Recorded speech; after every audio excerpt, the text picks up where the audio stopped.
Hola, en esta clase vamos a hablar sobre la enfermedad de Chagas o tripanosomiasis americana. Yo soy Pilar Aoki, profesora de inmunopatología, así que con aquellos que elijan la orientación en inmunología seguramente nos vamos a volver a encontrar al final de la carrera. Agradezco a los profesores de patología haberme invitado a dar esta clase. Con mi grupo de investigación nosotros nos dedicamos al estudio de los mecanismos inmunológicos que participan en el desarrollo de la enfermedad de Chagas.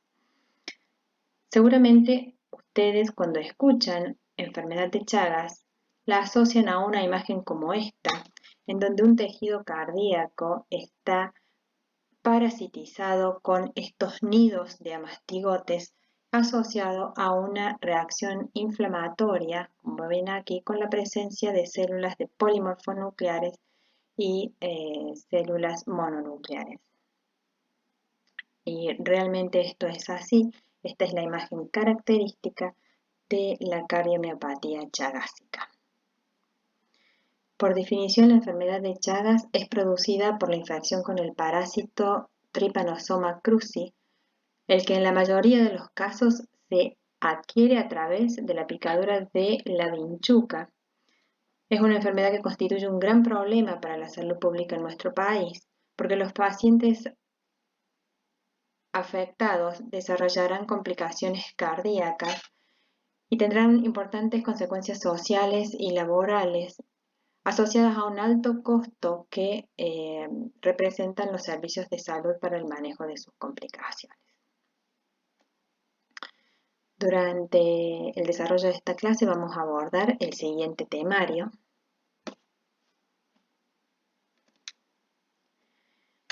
Como generalidades de esta patología, nosotros tenemos que tener presente que no existen vacunas para prevenirla. La vinchuca es el vector de la enfermedad, que en nuestro país puede estar presente en cerca del 70% del territorio. El desarrollo de la enfermedad llevará varios años posteriores a la primera infección. La patología presenta una primera etapa aguda que es generalmente asintomática y el trasplante es una alternativa terapéutica para los casos terminales. Veamos ahora un poco los números asociados a esta enfermedad. Se calcula que alrededor de 100 millones de personas a nivel mundial se encuentran en riesgo de contraer la infección, generalmente habitantes de zonas rurales y expuestos a altos niveles de pobreza. La patología tiene asociadas un costo anual de 7 billones de dólares. La población infectada a nivel mundial es de 7 millones, con 12.000 muertes anuales y más de 3.000 nuevos casos por año. En nuestro país, el número de infectados ronda los 1.6 a 2 millones y los individuos con la patología se calcula que son alrededor de 400.000.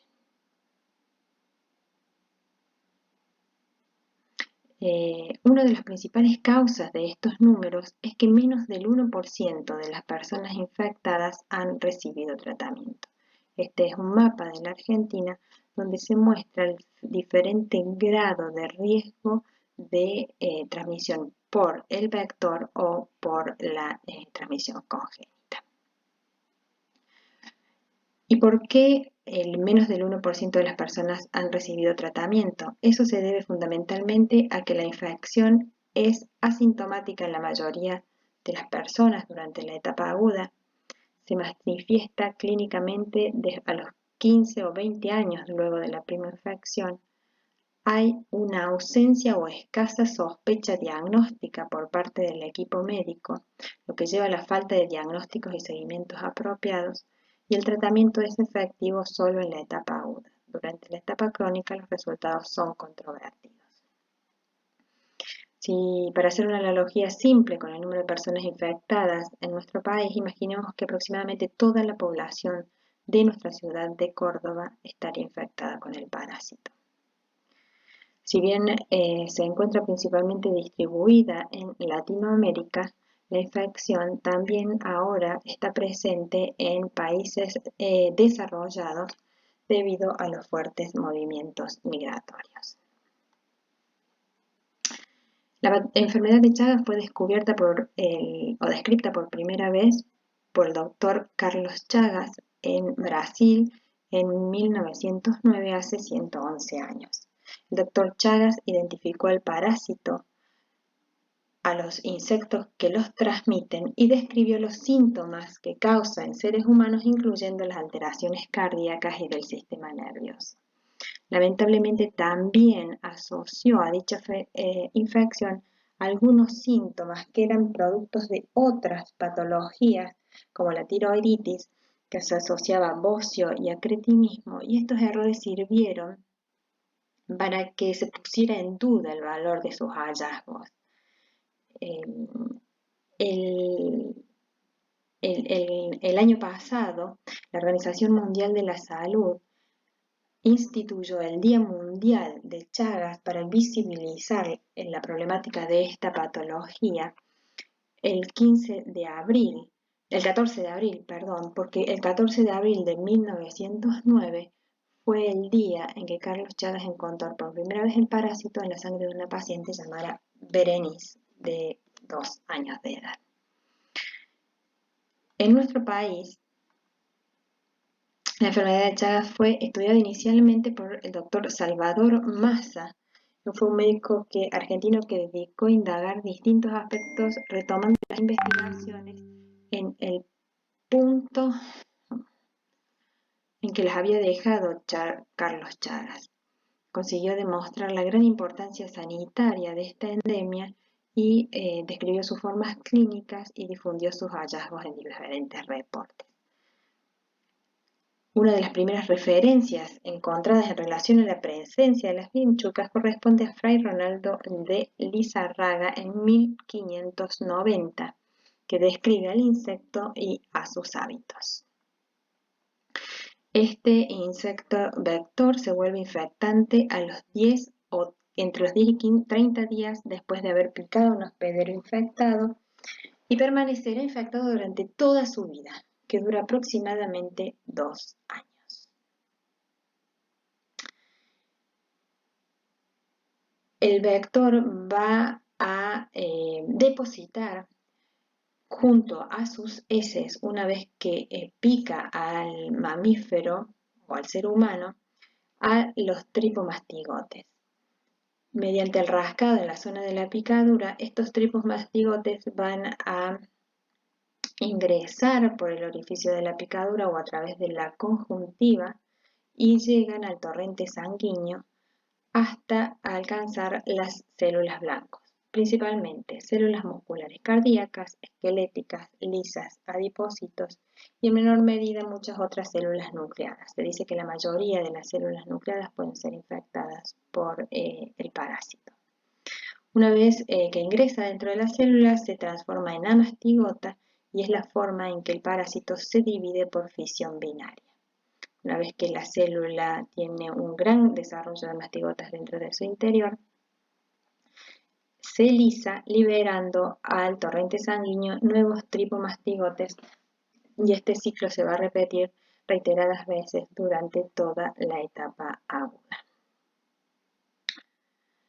Para la transformación en amastigotas, el tripomastigote necesita un pH ácido del lisosoma. Para lograr esto, una vez que entra, incrementa los niveles de calcio citoplasmático, logrando que el fagosoma se una al lisosoma y se generen poros en esta nueva estructura que le permite al parásito alcanzar el citoplasma de la célula, transformándose así en amastigotas que se dividen por fisión binaria dentro de una vacuola parasitófora que carece de membrana propia. El periodo de transmisibilidad se dice que es durante toda la vida del individuo infectado, ya que si bien la parasitemia es alta en la etapa aguda y luego se controla, el parásito permanece durante la vida del hospedero y puede tener ciclos de pequeñas parasitemias a lo largo de toda su vida. Además, hay que tener en cuenta que diferentes animales domésticos o salvajes pueden infectarse y transmitir o mantener el ciclo de la transmisión del parásito peridomiciliarmente. Bueno, se estima que los casos fatales durante la etapa aguda son entre el 2 y el 5%.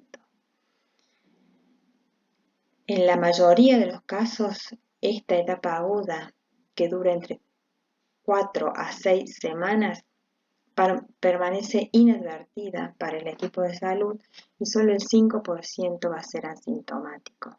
Entonces, la mayoría de los pacientes logran superar esta etapa y pasar a una fase crónica en la que alrededor del 30 al 40% de los individuos infectados van a desarrollar cardiomiopatía. Esta es una ventana de oportunidades perdidas porque el tratamiento es solamente efectivo o fuertemente efectivo durante la etapa aguda.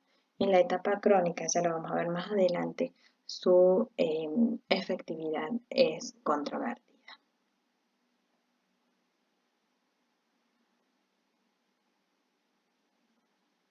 Esta es la progresión de la infección con el parásito. Acá vemos que durante la etapa aguda hay un fuerte parasitismo tisular acompañado de la parasitemia, algunos signos que son característicos de la etapa aguda, pero la mayoría de las personas pasan esta etapa de forma asintomática. El diagnóstico se hace por la visualización del parásito en sangre. Esta parasitemia logra ser controlada por una respuesta inmune que mantiene bajo control, entonces disminuye y va a ser mantenida bajo control en la fase asintomática durante la infección crónica. Sin embargo, por diferentes causas, muchas de las cuales todavía no se encuentran totalmente descriptas, en algunos pacientes ocurre una reactivación de los parásitos tisulares, lo que lleva a una incrementada inflamación y genera la patogénesis de la patología, tanto en su forma cardíaca como en su forma digestiva. Los mecanismos de defensa que se ponen en marcha frente a esta infección son sumamente complejos. Todas las células del sistema inmune han sido descritas que participarían en esta respuesta. Sin embargo, como se trata esta de una infección intracelular, la principal barrera de defensa que nos va a defender contra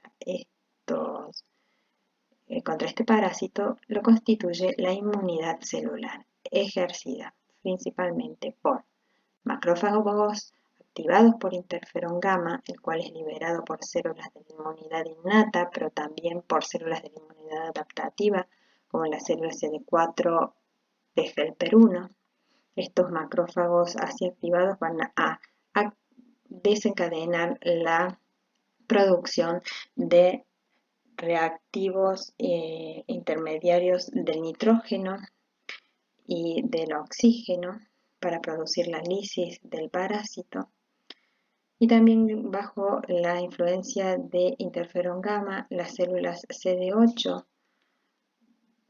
positivas van a ejecutar la citotoxicidad de las células infectadas a través de granzimas, perforinas y en la dupla faz ligando.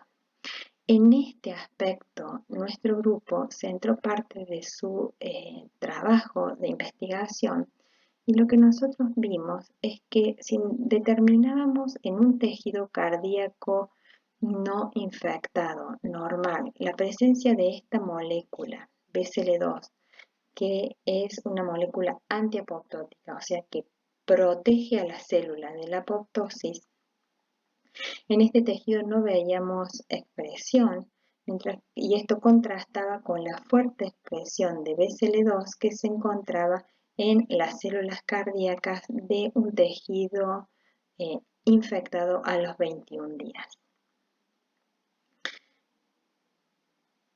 Esto fue corroborado por la medida de la expresión de BCL2 tanto en su forma de proteína como en su forma de RNA mensajero, donde vimos que realmente en ambas formas incrementa la expresión de esta proteína incrementa en la infección, y los resultados sugieren que el fuerte ambiente inflamatorio, frente a este fuerte ambiente inflamatorio, las células cardíacas gatillan programas de sobrevida o antiapoptóticos que las protegen de su propia muerte. En definitiva, no solo van a participar en este campo de batalla que es el miocardio, el parásito y las células de la inmunidad innata y adaptativa, sino que las propias células cardíacas van a también gatillar distintos mecanismos por los cuales van a tratar de defenderse y mantenerse con vida en este medio ambiente tan inflamatorio. Posteriormente nosotros pudimos ver los mecanismos por los cuales se llega a incrementar, lleva al incremento de esta molécula BCL2 y estaría involucrada la citoquina interleuquina 6 y vimos también el mecanismo por el cual interleuquina 6 lleva a este aumento en la sobrevida de las células.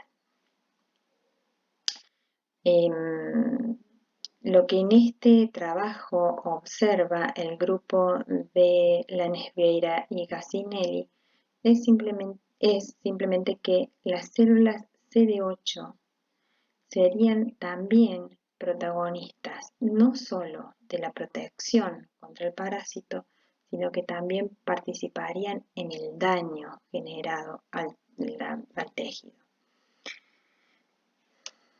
Veamos en este primer panel, aquí se ve en estos animales infectados con el parásito, se ve que esta es la parasitemia y estos son los nidos de amastigotas que ellos encuentran en el tejido cardíaco a lo largo del tiempo.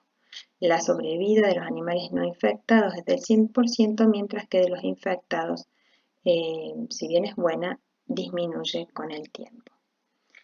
Aquí lo que ven es la actividad de esta enzima que es un biomarcador de daño cardíaco. Y lo que ven es que cuando en el individuo afectado este marcador de daño cardíaco incrementa con el tiempo y que ese incremento con el tiempo es directamente proporcional en la etapa aguda a la cantidad de amastigotas que se encuentran en el tejido cardíaco, pero no guarda relación directa este marcador de daño cardíaco con la cantidad de amastigotas que ellos encuentran en la etapa crónica. Esto estaría indicando que este incremento en el marcador de daño cardíaco no sería directamente proporcional a la presencia del parásito.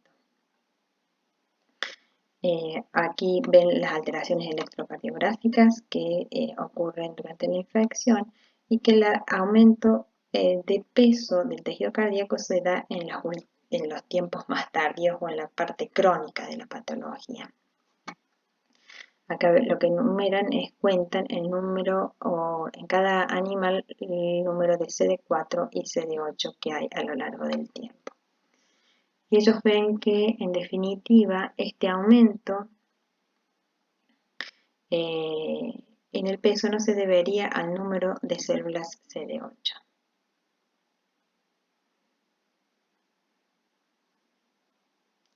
Finalmente, lo que concluyen en el trabajo es que estas CD8, aun cuando son pocas en el tejido infectado en la etapa crónica, son muy buenas productoras de perforina, llegando a la conclusión de que la lesión en el tejido cardíaco se asocia a la presencia de una población CD8 positivas, perforinas positivas durante la fase crónica.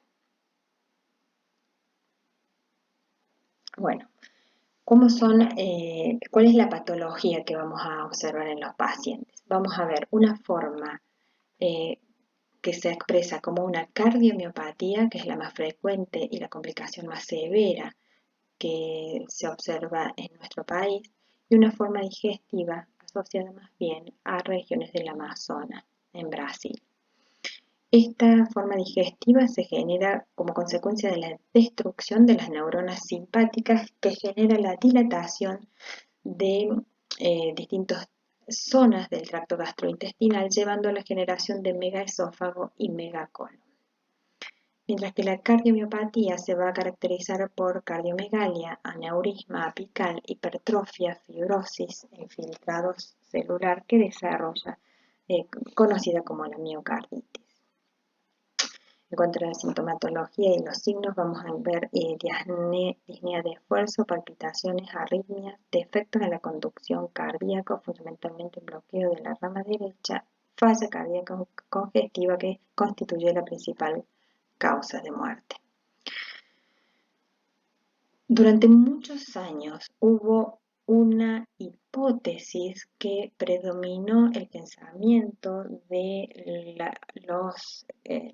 cuanto a la generación de la patología, y fue la hipótesis autoinmune, debido a que se postulaba que podría haber epitopes crípticos que estaban disponibles por la generación del daño tisular, o sea que se expresaban nuevos epitopes frente al daño ejercido durante la infección, que hay una activación policlonal de las células autorreactivas y que hay un mimetismo molecular, o sea que había antígenos parasitarios que eran compartidos con antígenos propios.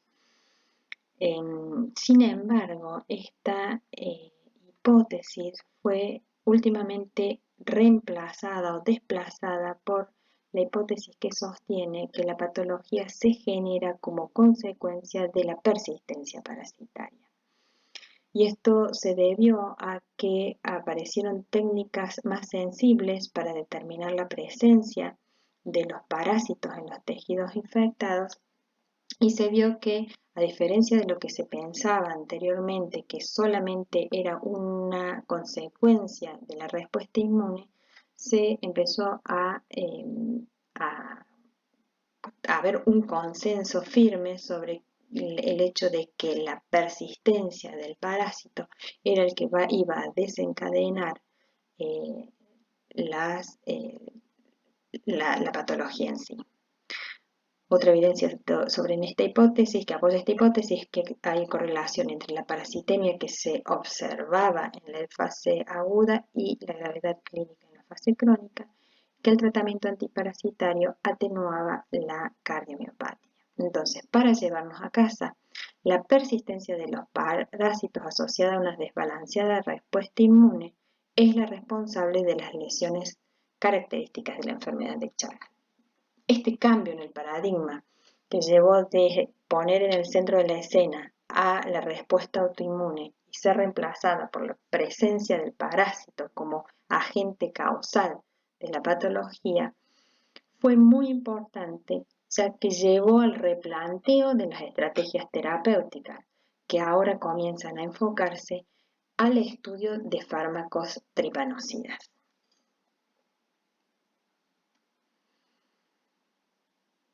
Estos son los criterios diagnósticos, las manifestaciones clínicas y los tratamientos que vamos a ver durante esta patología.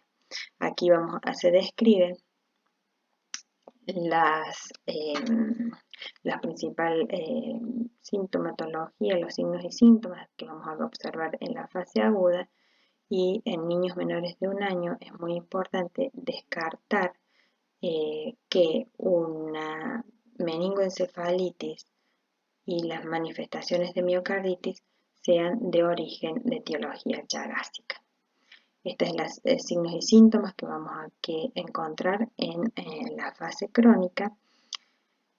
Y también vamos a tener que tener en cuenta que en un bajo porcentaje, entre un 0,5 y un 5%, las madres chagásicas pueden transmitir el parásito a su hijo a través de una transmisión vertical.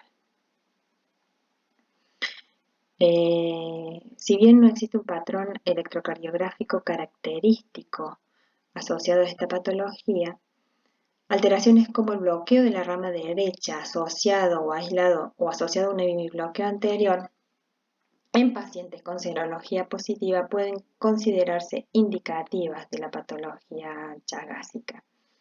Hay distintas tablas de clasificación de la patología chagásica que ustedes pueden analizar con la información que yo les dejo subida al Moodle. De todo esto es importante la detección precoz de la forma orgánica de la fase crónica a fin de obtener una mejor respuesta al tratamiento que se implemente tan pronto sea posible. Aquí está muy gráficamente expresado cuáles son las alteraciones en el electrocardiograma de acuerdo a las alteraciones que vamos a poder empezar a encontrar en los pacientes que van a ir desarrollando la cardiomiopatía. En las formas digestivas se sabe que depende fundamentalmente de las cepas de los parásitos el hecho que ocurra una forma digestiva, y hay un megaesófago, se va a generar un megaesófago que va a causar disfagia combinada con dolor epigástrico, regurgitación y malnutrición en los casos severos, y hay una incrementada prevalencia de cáncer de esófago. Se puede desarrollar megacolon, como se puede ver en esta figura, que afecta el segmento sigmoideo, el recto y el colon ascendente. Produce constipación, distensión abdominal y obstipación, o sea que se llega a la necesidad de tener ayuda externa para poder ir de cuerpo.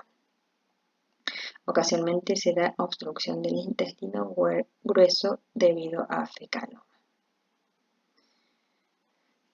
¿Cómo vamos a hacer el diagnóstico de la enfermedad? Para el diagnóstico de la patología se debe tener en cuenta tanto en la anamnesis, la epidemiología, o sea, de dónde proviene la persona que llega a solicitar el diagnóstico y dónde vivió durante las etapas tempranas de su vida.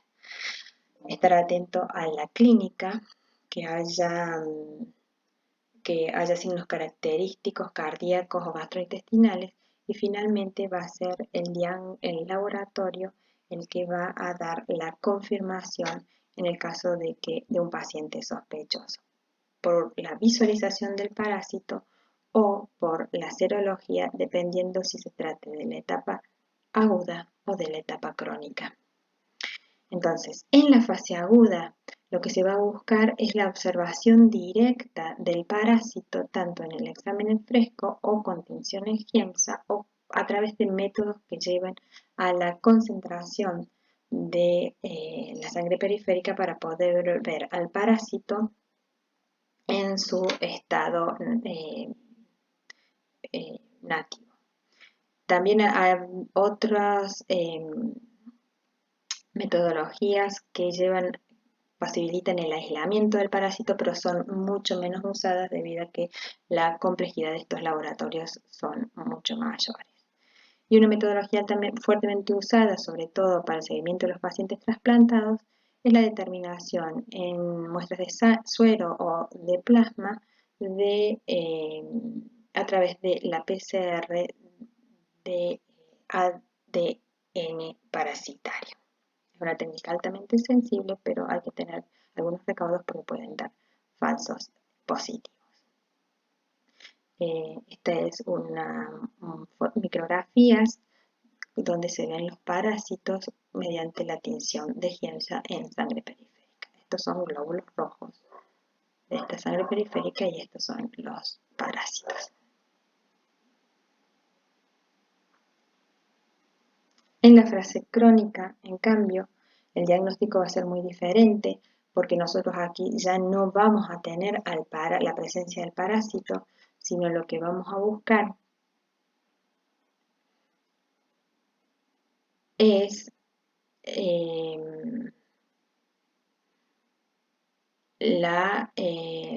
anticuerpos que sean específicos para el parásito. Así vamos a poder hacer fijación de complemento, hemaglutinación indirecta, inmunofluorescencia indirecta o ELISA. Estas son las dos metodologías últimamente más elegidas debido a que permiten procesar un gran número de muestras y tienen una mayor sensibilidad y son más independientes de la interpretación de la persona que ejecuta el test. Para el diagnóstico de la etapa crónica se recomienda que al menos 2 test diferentes sean positivos.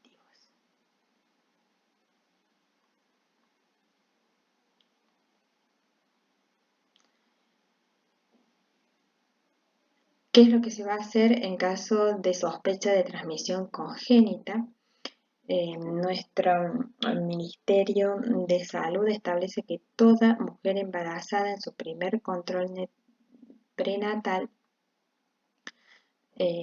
va a ser investigada por la infección chagásica a través de métodos serológicos, ¿sí? Porque seguramente que esta persona, la mujer, ya va a haber superado la etapa aguda y se encuentre, lo que queremos aquí es descartar de que se encuentre en la etapa crónica o que tenga,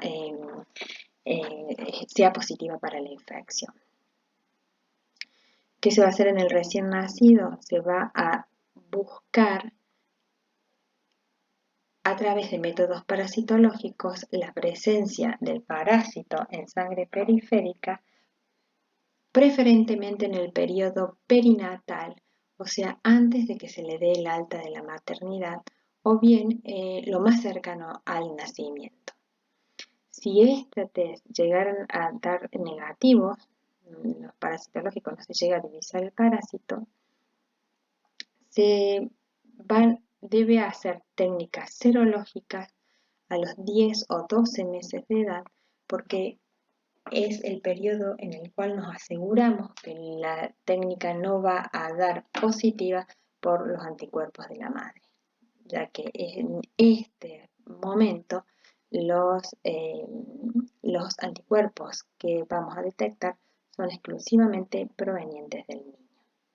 Si las muestras son positivas, se trata al niño independientemente de la edad y si son negativos se le otorga el alta. Esto recuerden porque el tratamiento es altamente efectivo, fundamentalmente en la etapa aguda de la patología. Entonces este es el algoritmo que se va a usar para el seguimiento de la sospecha para discernir el Chagas congénito y el diagnóstico del Chagas congénito. Bueno, la enfermedad de Chagas tiene diferentes vías de transmisión. La más importante es la transmisión vectorial, que se da en el 80% de los casos a través de la vinchuca, pero también se puede dar en transfusiones de sangre. Esto es más frecuente en las zonas urbanas. Por lo tanto, es muy importante que en los bancos de sangre se haga el testeo para Chagas. Esto está implementado por ley en nuestro país, pero no en general en los países desarrollados del primer mundo. No se hace el diagnóstico para Chagas. Entonces, se basa fundamentalmente en la anamnesis y en el interrogatorio que se le hace al donante previo a dar las muestras de sangre. También puede haber una transmisión vertical, como acabamos de decir, y, o por la ingestión de alimentos crudos. Hubo 2 casos muy importantes, uno en Brasil y otro en Venezuela, en donde en Venezuela hubo un brote de 1000 personas que tomaron jugo contaminado con heces de triatomino infectados en jugo de guayaba que se hacía en una escuela. El se preparaba el jugo en grandes ollas y se dejaba de reposar toda la noche hasta la mañana, que en el desayuno los alumnos lo tomaban. Y lo que sucedió es que al estar durante esa noche, aparentemente los pergaminos habían defecado y hubo muchísima cantidad de parásitos dispersos en esos jugos, lo que dio una alta tasa de infectados y uno de los niños falleció por Chagas agudas. También se puede transmitir en accidentes de laboratorio o por trasplante de órganos provenientes de donantes infectados. También hay que tener en cuenta que los animales domésticos o salvajes se infectan por vía vectorial y pueden ser un reservorio cuando están en el peridomicilio. La terapia. Se recomienda el tratamiento específico para los pacientes en la fase aguda. Pacientes menores de 15 años, porque se estima que estos pacientes, debido a su corta edad, están, aunque no estén en la etapa aguda, no han llegado todavía a desarrollar la fase crónica de sintomatología y se han alcanzado unas muy buenas tasas de cura parasitológica en esta población. También se recomienda para cuando hay reactivaciones en pacientes con inmunodeficiencias, en accidentes de laboratorio y en los pacientes crónicos, como dijimos, el tratamiento se debe evaluar de acuerdo a las características particulares de cada paciente. Las drogas utilizadas son provistas gratuitamente por el Programa Nacional de Chagas, Vesnidazol y Nifurtimox. Son dos drogas que han sido descubiertas empíricamente hace más de 40 años y solamente hubo 3 clinical trials en estos últimos años, en donde ninguna de las 3 terapias que se probaron de nuevo superaron la eficacia terapéutica de Vesnidazol y Nifurtimox. Por lo tanto, todavía se continúa empleando estas dos drogas. ¿Cuáles son las grandes desventajas? Es que el tratamiento consiste en cuanto al Vesnidazol de 2 a 3 dosis por día y dura 60 días. Y en los niños, si bien la cantidad es menor, también la duración del tratamiento es muy largo, al igual que el Nifurtimox. Esto genera una poca adherencia al tratamiento. En pocos casos los pacientes terminan efectivamente el tratamiento. Y además está asociado a importantes efectos adversos, alteraciones dermatológicas, hepatopatías, etcétera, que muchas veces son los que causan la poca adherencia al tratamiento. Está contraindicado en el embarazo, la lactancia y en las afecciones crónicas. Este es un programa muy importante que se hizo un estudio cuyos resultados estuvieron en el 2015 y tendió a responder cuál era el rol de la terapia con Vesnidazol en pacientes con cardiopatía establecida de Chagas. Fue un estudio que se realizó entre el 2004 y el 2011 y reclutó 2.854 pacientes que recibieron Vesnidazol o placebo entre los 40 a 80 días y fueron seguidos en un promedio de 5 años. Participaron 49 centros de Argentina, Brasil, Bolivia, Colombia y El Salvador. Desafortunadamente, se llegó a la conclusión de que la terapia con Vesnidazol en pacientes con cardiopatía chagásica establecida reduce la detección de parásitos en suero, pero no el deterioro clínico cardíaco de los pacientes luego de 5 años de seguimiento. Por lo tanto, en estos pacientes con la cardiopatía chagásica establecida, el tratamiento tripanocida o etiológico no sería recomendado. Estas son fotografías del último trasplante que se hizo en el Hospital Universitario de la Fundación Favaloro. Fíjense, es un trasplante ortotópico, o sea, se retira el corazón chagásico y se lo reemplaza por otro corazón de un donante sano. Fíjense que el aumento en el tamaño del corazón y de las cavidades cardíacas y a través del recorrido que hace la aorta un fuerte color blanquecino. Esto se debe fundamentalmente al importante infiltrado inflamatorio que tiene todo este órgano. Imagínense que el paciente estaba viviendo con este corazón, las morbilidades asociadas eran muchísimas y estos son nidos de amastigotas que estaban presentes y que están sosteniendo la presencia de toda esta inflamación alrededor, en las mismas fibras, entre las mismas fibras cardíacas.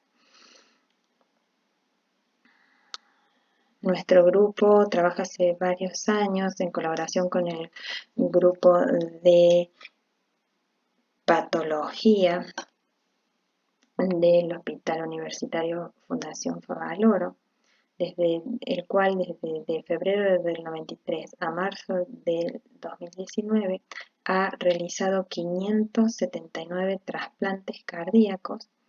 De estos, 37 eran individuos con enfermedad de Chagas crónica, o sea, constituye alrededor del 6% del total de los trasplantes cardíacos, la patología de Chagas. Esto concuerda con los datos del INCUCAI, en que registra que el 6% de los pacientes en listas de espera para trasplantes cardíacos son pacientes con Chagas, y que en América del Sur la patología chagásica es la tercera causa de indicación de trasplante cardíaco luego de la cardiomiopatía idiopática dilatada y la cardiomiopatía isquémica. Estudiando explantos de tejido cardíaco de pacientes sometidos a trasplante y buscando los mecanismos que participan en el desarrollo de la enfermedad de Chagas, nosotros analizamos 18 pacientes entre mujeres y hombres y entre otros resultados vimos que el peso del tejido cardíaco está muy incrementado de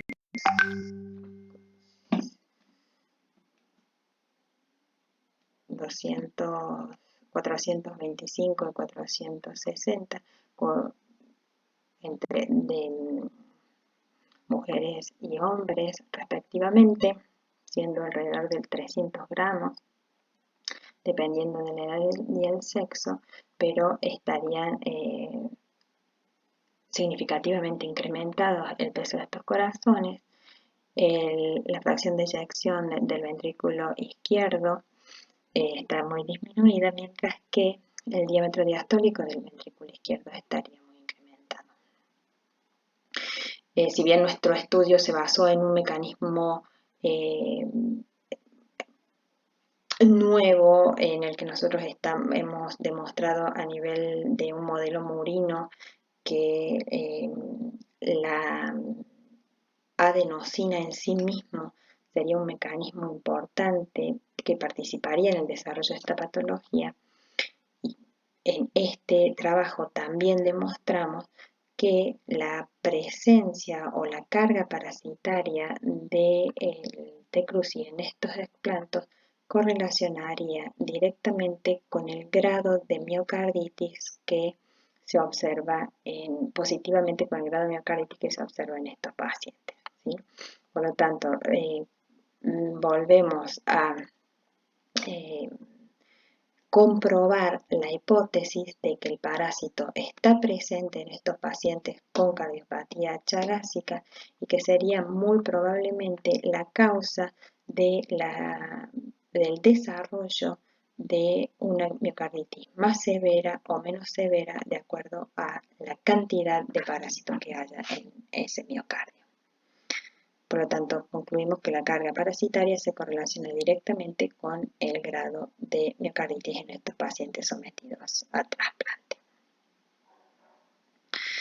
Como medidas de prevención, finalmente para ir terminando, mejorar las viviendas en estas zonas urbanas y además de mejorar las viviendas, también acompañar con una mejora en los hábitos de las personas que las habitan, porque muchas veces se mejoran las viviendas, pero siguen estando los animales en el peridomicilio o los corrales los trasladan al lado de esas viviendas, entonces se sigue manteniendo el ciclo de vida del parásito. La utilización de insecticidas, la educación sanitaria, incrementar el diagnóstico en la población infectada y la realización de serología para Chagas en las unidades de sangre. Finalmente, como la conclusión o como un mensaje para llevarse a casa, la principal arma en la lucha contra la enfermedad de Chagas es la educación de la población afectada o en riesgo, pero también el equipo de salud que esté a cargo de su diagnóstico. En este sentido, yo he participado en distintos encuentros que se han hecho o han congregado delegados de universidades públicas y privadas de todo nuestro país y en 3 encuentros diferentes se llegar a la conclusión de lo importante que es la generación de la sospecha diagnóstica por parte del equipo de salud. Eso está resumido en un documento que fue publicado por la Organización Panamericana de la Salud y que se lo vamos a dejar subidos al Moodle junto a esta presentación. Muchas gracias chicos por la atención y seguramente estaremos disponibles para cualquier pregunta vía mail.